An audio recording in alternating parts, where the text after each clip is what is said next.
Hello friends, मैं रमेश काला GK with काला पर आपका स्वागत करता हूं। दोस्तों, कक्षा 12 राजनीतिक विज्ञान का खंड ब इकाई 2 भारत में शासन, उसमें पहला लेसन हमारा संसद, लोकसभा और राज्यसभा। एक बार अगर देख लेते हो तो इसमें से दो बड़े क्वेश्चन बनते हैं, एक संसद से और दूसरा 101% आता है बोर्ड एग्जाम में, हर बार पूछा जाता है लोकसभा और राज्यसभा से, इनमें अंतर पूछ लिए जाते हैं। तो दोस्तों, बहुत ही अच्छे से मैंने इस लेसन को करवाया है, एक बार भी अगर थे देख लेगा तो आराम से समझ में आ जाओ। और इस वीडियो ने लास्ट तक देखियो, जिससे बोर्ड एग्जाम में बढ़िया नंबर लेके आ सको। दोस्तों, क्या है इसमें कि संघीय व्यवस्थापिका, कार्यपालिका और न्यायपालिका, ये तीन चीज़ दे रखे हैं। तो भारत का संविधान है वो तीन स्तंभों से मिलकर ही बना है। कौन कौन से स्तंभ है? ये ही कौन कौन से? संघीय व्यवस्थापिका, जिसे विधायिका भी कहा जाता है, कार्यपालिका और न्यायपालिका। दोस्तों, अब ये आप देखें, इस वीडियो में जो चीज़ मैंने बताई है वो point to point most important चीज़ है, ध्यान से देख लेना, समझ में आ जाएगा। संघीय व्यवस्थापिका, कार्यपालिका, न्यायपालिका किसी भी लोकतांत्रिक शासन में सरकार के ये तीन अंग होते हैं। कौन कौन से? व्यवस्थापिका, कार्यपालिका और न्यायपालिका। भारत में व्यवस्थापिका को संसद के नाम से जाना जाता है। क्या कहते हैं व्यवस्थापिका को? संसद। अब प्रत्येक देश में व्यवस्थापिका को अलग अलग नामों से जाना जाता है। देखें, कुछ उदाहरण देखें आप कि ब्रिटेन में पार्लियामेंट कहते हैं, संयुक्त राज्य अमेरिका में कांग्रेस, जापान में डाइट कहा जाता है। अब मोस्ट इम्पोर्टेंट बात यह है दोस्तों, भारतीय संविधान के अनुच्छेद 79 के अनुसार भारतीय संघ के लिए एक संसद हो और जो राष्ट्रपति और दो सदन कौन कौन से हैं? लोकसभा और राज्यसभा से मिलकर बनेंगे।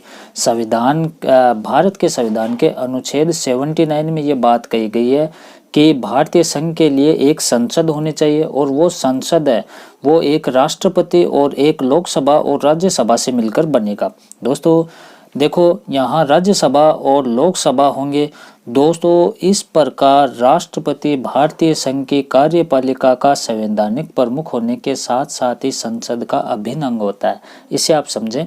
देखो, इसमें यह बताया गया है कि राष्ट्रपति है वो भारतीय संघ की कार्यपालिका का संवैधानिक प्रमुख होता है। कार्यपालिका में उस चीज को हम पढ़ेंगे। अब इसमें संवैधानिक प्रमुख होने के साथ साथ वो संसद का भी अंग होता है, क्योंकि संसद है वो राष्ट्रपति, लोकसभा और राज्यसभा से मिलकर बनता है। अब संसद के सदस्य होने के लिए योग्यताएं कौन कौन सी होती है, निर्योग्यताएं कौन कौन सी होती है, वो आप देख लें। पहली है कि वो भारत का नागरिक हो। दूसरी जो योग्यता मैंने बता रखी है, मैं फिर आपको कह रहा हूं कि लोकसभा और राज्यसभा वाला तुलनात्मक दृष्टि से अध्ययन मैंने अच्छे से करवाया। अगर वो पढ़ लेते हो तो ये लेसन बहुत आसान लगेगा आपको। देखो, उसे भारत के संसद का सदस्य होने के लिए लोकसभा के स्थान के लिए न्यूनतम 25 वर्ष की आयु और राज्यसभा के स्थान के लिए न्यूनतम 30 वर्ष की आयु होना अनिवार्य है। दोस्तों, इसमें यह बताया गया है कि संसद का सदस्य जब होते हैं तो लोकसभा का चुनाव लड़ने के लिए तो उम्र होनी चाहिए 25 और राज्यसभा का चुनाव लड़ने के लिए उम्र कितनी होनी चाहिए? 30 वर्ष।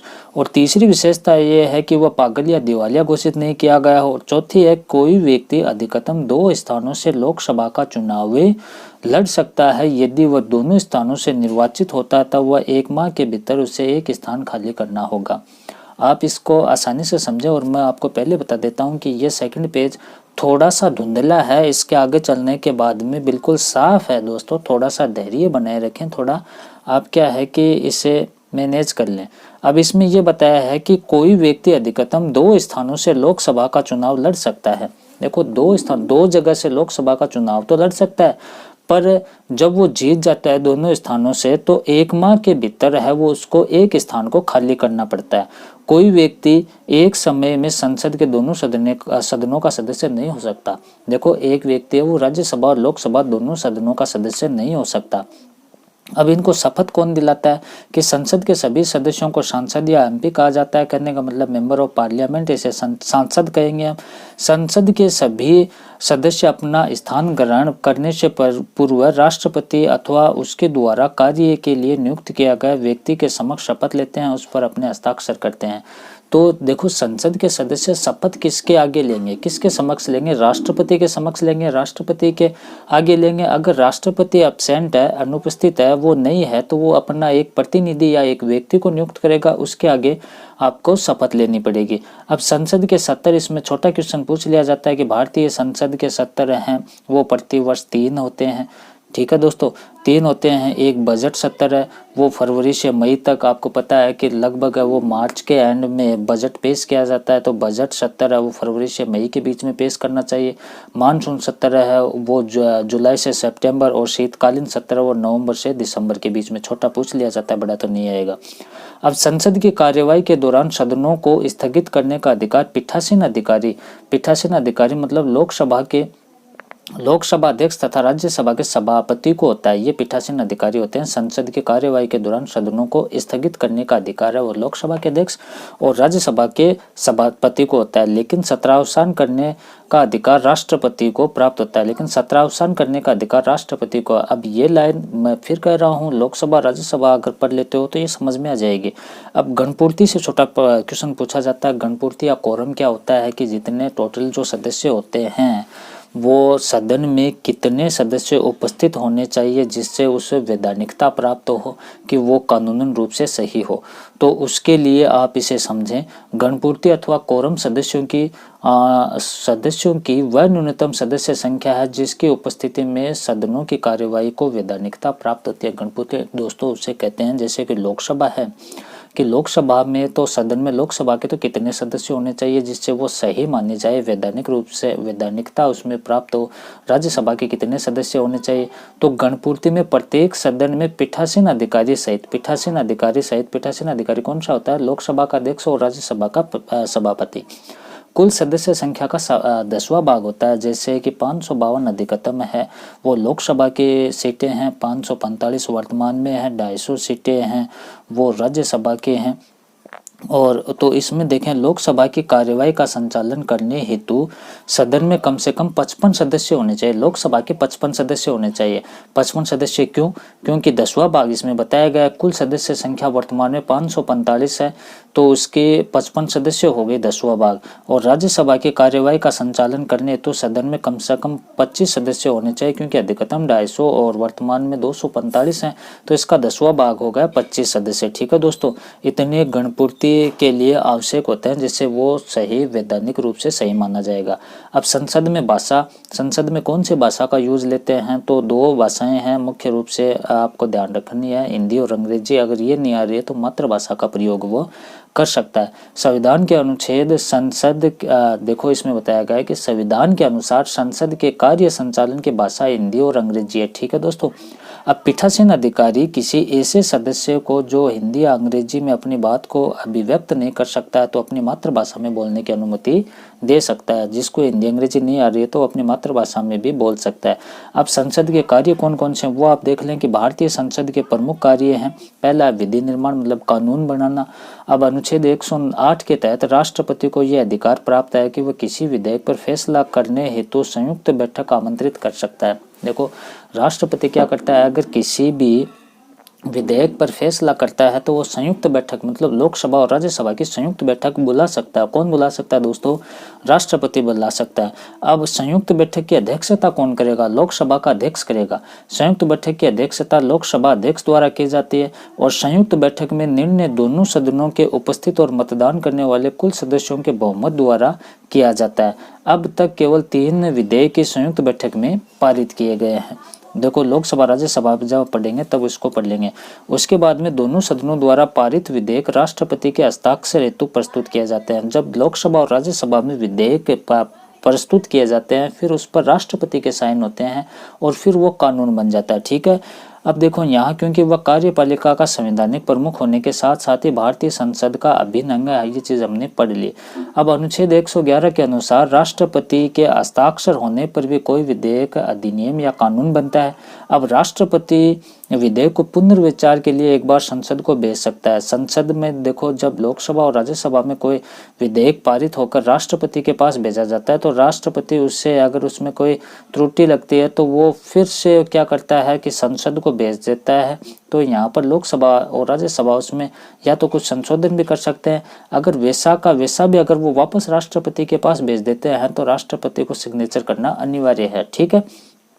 अब राष्ट्रपति विधेयक को पुनर्विचार के लिए संसद को भेज सकता है, लेकिन यदि संसद संशोधनों सहित अथवा बिना किसी संशोधन के पुनः पारित कर विधेयक राष्ट्रपति के समक्ष भेजे तो राष्ट्रपति के लिए उस पर हस्ताक्षर करना आवश्यक होता है। ये बात मैंने आपको बता दी। उसके बाद में धन विधेयक पारित करना, इसे थोड़ा सा समझे। महत्वपूर्ण भी ये कि अनुच्छेद 109 में धन विधेयक की प्रक्रिया का वर्णन है। अनुच्छेद 109 में धन विधेयक की प्रक्रिया का वर्णन है दोस्तों, और अनुच्छेद 110 में इसे परिभाषित किया गया है। अब धन विधेयक राज्यसभा में प्रस्तुत नहीं किया जा सकता है। धन विधेयक है वो राष्ट्रपति की अनुमति से पहले लोकसभा में प्रस्तुत किया जाता है। तो क्या लिखा है कि राष्ट्रपति की सिफारिश पर केवल लोकसभा में ही प्रस्तुत किया जाता है। धन विधेयक अनिवार्य रूप से सरकारी विधेयक ही होता है, ये गैर सरकारी विधेयक नहीं होता है। दोस्तों, संविधान संशोधन का कार्य अनुच्छेद 368 में संविधान संशोधन है। संविधान संशोधन साधारण बहुमत द्वारा भी होता है और विशेष बहुमत द्वारा भी होता है। ज्यादातर संविधान संशोधन है वो क्या होते हैं, साधारण बहुमत द्वारा भी होते हैं। तो संशोधन प्रक्रिया के आधार पर संविधान लचीला और कठोर दो प्रकार का होता है। तो संविधान की परिभाषा में हमने पढ़ा था कि संविधान लचीला और कठोर दो प्रकार का, मतलब कठोर और लचीले का सम्मिश्रण है। संविधान की अधिकांश धाराओं में परिवर्तन प्रत्येक सदन की कुल सदस्य संख्या के बहुमत तथा उपस्थित और मत देने वाले सदस्यों के कम से कम 2/3 बहुमत द्वारा पारित हो सकता है। इससे आप थोड़ा सा समझें कि संविधान संशोधन की बात चल रही है तो संविधान का अधिकांश है वो धाराओं में परिवर्तन है। संविधान का अधिकांश भाग है वो प्रत्येक सदन की कुल सदस्य संख्या, ठीक है, और बहुमत और उपस्थित और मत देने वाले सदस्यों संख्या के कम से कम 2/3 बहुमत द्वारा पारित किया जाता है। जो संविधान में संशोधन होता है दोस्तों, वो संविधान के परिवर्तन है वो कुल सदस्य संख्या और जो उसमें बहुमत है उसकी संख्या और वहाँ पर जो उपस्थित हैं और जो मत दे रहे हैं उनकी संख्या का, सभी की संख्या का कम से कम 2/3 बहुमत अगर एक तरफ हो जाता है, पारित कराने में होता है तो वो पारित हो जाता है, उसमें संशोधन हो जाता है। संविधान संशोधन विधेयक किसी भी सदन में प्रस्तुत किया जाता है, जैसे कि धन विधेयक हमने पढ़ा था वो लोकसभा में प्रस्तुत किया जाता है राष्ट्रपति की पूर्व अनुमति से, और संविधान संशोधन विधेयक वो कोई से भी सदन में प्रस्तुत किया जा सकता है, लोकसभा और राज्यसभा में, परंतु दोनों सदनों द्वारा अलग अलग वो पारित होना आवश्यक है, अर्थात इसमें संयुक्त अधिवेशन का प्रावधान नहीं है। दोनों सदनों द्वारा पारित संविधान संशोधन विधेयक राष्ट्रपति के हस्ताक्षर से पारित समझा जाएगा। जब दोनों सदनों से ये विधेयक पारित किया जाता है उसके बाद में राष्ट्रपति के सिग्नेचर होते हैं और फिर वो लागू हो जाएगा, कानून बन जाएगा। राष्ट्रपति पर इसके हस्ताक्षर करने से इनकार नहीं कर सकते हैं। ठीक है। अब विधेयक 3 प्रकार के होते हैं, साधारण, धन और संविधान संशोधन विधेयक। ये हमने पढ़ लिया। साधारण व धन विधेयक पर जहां लोकसभा और राज्यसभा पर प्रभुत्व होता है, वहीं संविधान संशोधन विधेयक है वो दोनों सदनों में समान शक्ति प्राप्त है। ये हमने देखा कि लोकसभा और राज्यसभा दोनों में पारित होना चाहिए, क्योंकि एक सदन इसे पारित करे और दूसरा सदन पारित नहीं करे तो संविधान संशोधन विधेयक वो समाप्त माने जाएगा। अब कार्यपालिका पर नियंत्रण के कार्य।